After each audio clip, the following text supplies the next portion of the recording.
À quoi devraient ressembler les Kerguelen en 2050 ?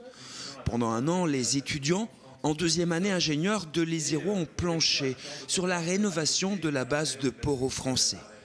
Une base vieillissante et dans 30 ans, ses responsables l'imaginent déjà. C'est un site qui est moins consommateur d'énergie, qui est assez connecté pour qu'on puisse avoir un meilleur suivi, une meilleure optimisation de tout ce qui est utilisé en termes d'énergie.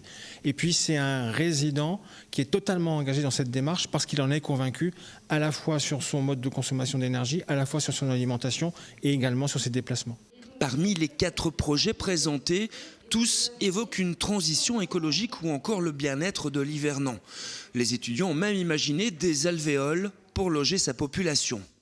L'octogone, vous pouvez mettre plusieurs, les compacter sur un espace plus restreint.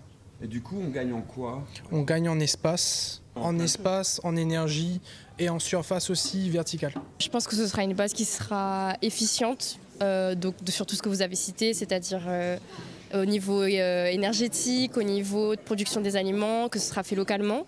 Alors, on a beaucoup travaillé sur l'alimentation, donc la viande de culture. Donc c'est de la viande qui est sous étuve et donc qui va servir à nourrir les hivernants sur la base directement.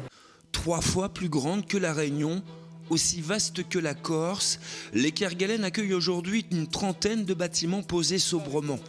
Née dans les années 50, la petite capitale accueille des militaires, des techniciens, des chercheurs et des volontaires au service civique, une centaine en été, la moitié en hiver. Depuis 2 ans, la préfecture des terres australes et antarctiques françaises travaille en partenariat avec l'école de Saint-Pierre. Déjà, les TAF, c'est stimulant pour les jeunes. En plus, c'est un milieu qui est extrême et qui permet de concevoir une base dans les TAF. Dans ce milieu extrême, ça permet de créer une synergie entre les 3 spécialités de l'école.